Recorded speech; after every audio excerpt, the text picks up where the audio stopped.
breaking news, and I talked about this on TikTok last night, and I woke up this morning and I was like, you know what, I'll put a video on YouTube. And if you guys don't know, I have 500 videos on Patreon nobody's ever seen except for the MVPs. I have another 3,000 plus videos on TikTok. I post there daily. And then on YouTube, I come on here and I might post once in a blue moon. I typically use YouTube for my live streams and to do all of my podcasts. But I wanted to take a moment and make this video and talk to you guys about modern day football. Okay, growing up in Southern California, I grew up playing football in the Southern section. Shout out to Mater Dei, Long Beach Poly, some of the more dominant teams in that area, Corona Centennial, whatnot. I'm from Riverside County, but everybody knows Orange County. Everybody knows Mater Dei, the Trinity League. This is high school football royalty. And for many, many years, when I was a teenager, the star team was Long Beach Poly and Mater Dei. And Mater Dei, and there was short spurts of like Hart High School or Santa Margarita or Mission Viejo, whoever. But the really big ones were Mater Dei and Long Beach Poly. And when you look at Mater Dei, I can remember three very distinct alumni that just really stuck out to me right over the years. Mike McNair, just these huge shoulder pads, almost Toby Gerhart came after him, and it was very similar in the like visual optics. A big bruising running back in Mike McNair, and then the other guy was Matt Grudegood. And I just remember like the stickers, the decals off his helmet were just peeling off while he was doing some crazy numbers. I believe it was over 200 something total yards against Poly. And then Matt Leinart, obviously. And there's been a ton of guys, Matt Barkley, and just a ton of NFL caliber players coming out of Mater Dei for many, many years. But I'm talking back 20, 30 years. And the reason I bring that up is there was always one guy with a really bad mustache, and Bruce Rollins was his name, and he was the Rollinson. Bruce Rollinson was the head coach for Mater Dei, and he was essentially high school football royalty. This man wore a tie to every game. He was prim and proper. And then he finally retired, and they were like, who are we going to hire to replace Bruce Rollinson? And this amazing football factory went and they hired in-house. They hired their defensive coordinator. They hired a guy who's been volunteering there and giving his time since, I think he's been there since the 90s as well. I remember reading a whole story about him, and when he got hired, I went and did all my research, and I'm like, okay, sounds like a good hire. And then you see the results on the field, and my goodness, was it a good hire. Frank McManus was a football coach. A little different, far different from this more reserved, well-spoken guy in front of the microphone. Every interview, Bruce Rollinson was just kind of like this, I don't know, he talked like Santa Claus to me, bro. He talked fake. But he was a great coach. And I think when you're replacing a legend, there are certain expectations, and the expectations are you're going to follow the status quo, especially at a private high school. They are more worried about the visual optics, perception is reality, and everybody complains about how things are, and then they also don't want change, right? They don't want change, but they don't like the way things are. And it's crazy because here comes this man. In his first year, he wins the state title. I can remember they got blown out earlier in the season. It was so cool. They got blown out early in the season. I say early. It was against St. John Bosco in October. They got blown out 28-0. And the first thing I did was I need to go watch the replay. I need to go watch the interviews. I need to do as much research as I can. I just saw St. John Bosco blow them out 28-0. And Frank McManus does an interview with LA Times. And instead of being like, you know, humble in defeat, saying, man, they got the better of us today. They really beat us. You know, we need to do something. Nope. He just went straight to the reporter and said, I think they stole our signals. And this is at the height of Michigan's sign stealing, right? He says, I think they stole our signals. There's just no other way around it. Every audible they had was perfect, right? They would make a call on defense. It would change, and they would stop our plays. I think they know our signals. And so they stole their signs. And they won 28-0. St. John Bosco did. Number one team in the country or number one team in the state, all this crap. Shout out to Bishop Gorman. I didn't mean to disrespect him. But as we keep going, we meet St. John Bosco again, and this time beat the ever-living crap out of them 35-7. And you start looking around going, man, I think Coach was right. Frank McManus was right. We switched up our signals. We changed our hand signals. We changed what we're doing, and we beat the crap out of them. Looks like we're better. And great job. And then you go win the state title in a game that wasn't competitive. Okay. So how do you get fired, bro? How do you get fired? Well, you get fired because work politics are the worst. Work politics are the worst, bro.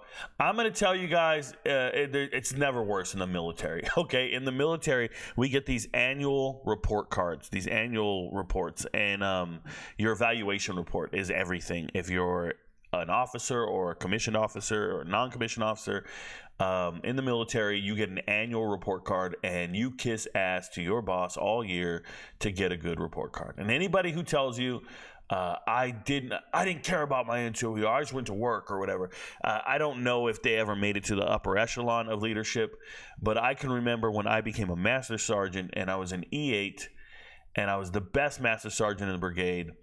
And I remember going to my colonel and saying, hey, sir, I'd like to discuss my senior rating with you. And he says, yeah, get on the calendar. And I'm like, okay. So I get on the calendar. I walk in, and this is an important man. And I got 30 minutes to plead my case with this man. He rates everybody, senior rates everyone. And that means he gives us our final grade, right, on potential. And I said, sir, I believe I'm the best master sergeant in your formation, and I really like to know where I sit on your senior rater profile. And he says to me, oh, well, it's not your turn. This year, you're going to be number 3. I've already told the 2 first sergeants they're going to be number 1 and 2. So you'll be number 3. You are really good. Your day will come. Don't worry. You'll be fine. And that was it.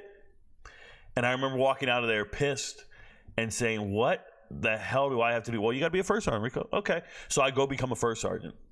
And I become a first sergeant. I have a new colonel. And the new colonel says, you're the best I ever seen. I said, thank you. He goes, you're going to be number 1. Thank you very much. So I become number 1. Next day at work, all my battle buddies, all my fellow master sergeants are keeping it cool, being professional with me, but I wasn't invited to lunch. We used to have this lunch with all the other master sergeants. I wasn't invited to the lunch. Why? Because they're going to go and talk shit at the table and be mad. And this is the officer corps pitting us against one another, and instead of us coming together. These rating profiles have made it terrible. That's a whole military rant I don't even want to get into. But the point is, there are times in your life and in certain organizations you're in certain units, when you are in the inner circle, and there's times in your life when you won't be in the inner circle. And at this very moment, Frank McManus is not in the inner circle. He does not have the support of the administration. They were not going to make him one of the boys, one of the good old boys. He was not going to be in that circle. And he just got fired after one successful year, right? I read a report. It was either the Orange County Register or the LA Times. I read a report that Frank McManus was cussing out 8th graders on Sunday. The 8th grade 7-on-7 team was getting cussed out verbally out loud. Cool. Can you curse at 12, 13, 14-year-olds? I want to tell you, if you play the game of football, you're going to be cursed at. And if you're one of those parents that witnessed it and clutched your pearls and got all, shooken up by it, I got news for you. I don't think that cursing at a player is essential to coaching. I don't. But I also think that people need to understand that the player-coaching relationship, at some point it builds up enough equity where you can curse out a player. And that player knows where you're coming from is a positive place. That player knows that you don't mean the derogatory things you're saying. Right, I can remember a coach cursing at me and saying, "Rico, you're slower than shit," and all this stuff, and he was just going off. But I had a school record in the track and field, bro. I was a starting free safety in corner. I'm not slower than shit. At that moment, he was just heated because I couldn't catch this kid, because I couldn't keep, the contain or whatever it was. I don't specifically remember. I just remember the verbiage. But I knew that coach for 2-3 years. We were good to go. Hard coaching is only allowed when you have equity with your players. And listen to what I'm saying. Hard coaching is only allowed when the players know you have what's best, in your heart for them. You cannot be a hard coach if you have a bunch of transfers. You cannot be a hard coach if you just got a guy in the transfer portal and he doesn't know your heart. He doesn't know who you are. You start calling him names. You start talking down to him. He doesn't know. You guys ain't lived through this. You ain't been through the trenches. You didn't have a year of redshirting. This is the problem with college coaches right now. You don't even know the players. You don't know them well enough to push them. You don't know them well enough to say things like that. So hard coaching can't be the approach when you haven't had these players for a long period of time. And if you didn't know, Mater Dei is in that situation where they get these transfers coming in and they don't really know their coaches that well.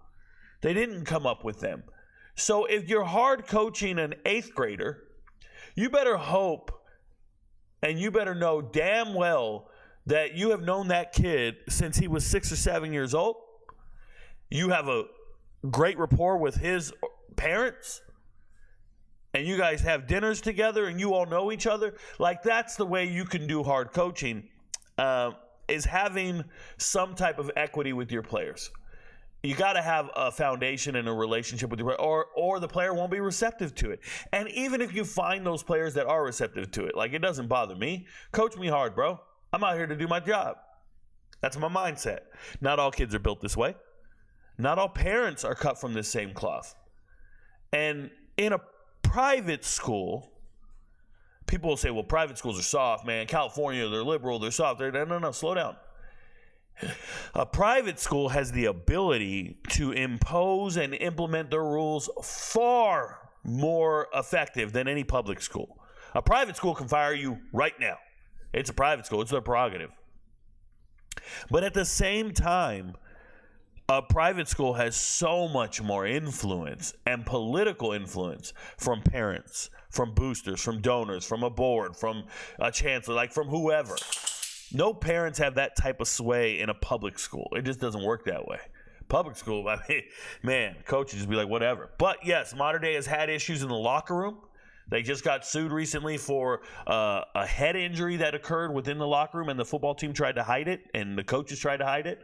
But it wasn't Frank McManus. But nonetheless, I don't know all the details. I just know that if you're going to cuss out a group of 8th graders, you might want to have been successful as a head coach for at least 5, 6, 7, 8, 9, 10 years. I don't know. I don't know what the threshold is. I'm just going to tell you, these people are going to clutch their pearls. They're not going to be able to handle your approach to coaching. Okay? But at the end of the day, this is about politics in the workplace. This is about not being backed by your faculty or your administration. This is about just, if you talk out of turn and you do anything they shun, you will be ridiculed or ultimately fired. And it's an unfortunate situation. It's also why I'm so grateful I'm self-employed. Some of the things I say in videos would be frowned upon by sponsors, would be frowned upon by affiliates or partnerships. This is why I've turned down every deal my agent brings to me, because I independently do whatever the hell I want to do. And I say what I want to say. And you're not going to censor me. It's unfortunate that Frank McManus was having to adhere to those rules. And anybody in society, you guys have to adhere to those rules. And it's unfortunate, man. I wish that stress upon no one, because I've lived it for 20-something years while in the military. I obviously retired, and I was happy that I retired, because I'm tired of playing that game. That game is brutal. You let it ruminate all night. You're laying in bed and you're just playing back the meeting you just had or the conversation you had, and you're like, man, I should have said this different. I should have said this. And even when you knock it out the park, I can remember giving a speech once. I'm knocking it out the park. I get a standing ovation. But there's one kid in the crowd staring at his phone. And I want to know why he's staring at his phone. I want to know why he's ignoring me. I want to know why I don't resonate with that individual person. And that'll just eat you alive. At least here, I can do these videos in the luxury of my home. And I'm here in the lab grinding, and I don't have to worry about that type of stuff. I can just focus on my craft and keep it moving. I hope one day Frank McManus can focus on his craft and keep it moving. But I know right now this is probably eating him alive. And I hope he sees the video. I hope he hears me clearly. I think he's an amazing coach. I think he's a coach that schools would love to have. I don't know how many schools can afford him. I don't think he'd want to take a pay cut for all that much. I don't think it's ideal for him to work at a public school. I don't know if private schools are interested in a man who wears his hat backwards and forwards and looks like he just got done working out. Like, they're worried about optics, man. They want a dude in a suit and a tie. Okay. Now, that being said, they tell me everyone is applying for this job. Everyone is applying for this job. Why? You can't fail. You're bound to succeed. This is one of the best jobs in America. Coaching modern day high school football, everyone's applying for the job. I did not see it on LinkedIn. I'm sorry, on Monster or Indeed. If you don't know what I'm talking about, I did a search for a job, for a high school football coach job last year just as a joke, and I found one, and it was listed on Indeed, and it was for like a defensive coordinator position, and they were literally offering, I think it was $75,000, and I thought, man, that'd be a labor of love. I'd take a huge pay cut, but I'd do it. That'd be pretty cool. I didn't apply. So, anyways, everybody's applying for the Mater Dei job. They want it. They actually wrote to me and told me. So, shout out to them. Yeah, I'd be interested. How do I apply for that? I'm like, yo, calm down. Good luck to everyone. Mater Dei is still a football factory. They still have amazing players and an amazing program. I hope they make the right hire and they keep this ball rolling. If not, will Mater Dei fade away? I don't think so. I think they have the facility. I think they have the resources. I think they have the infrastructure in place, the foundation to be successful. But they just fired one of their more successful head coaches. They just fired a guy who won state title in the first year. I don't know what you're doing. Your friends don't know, but Rico knows. Peace, y'all.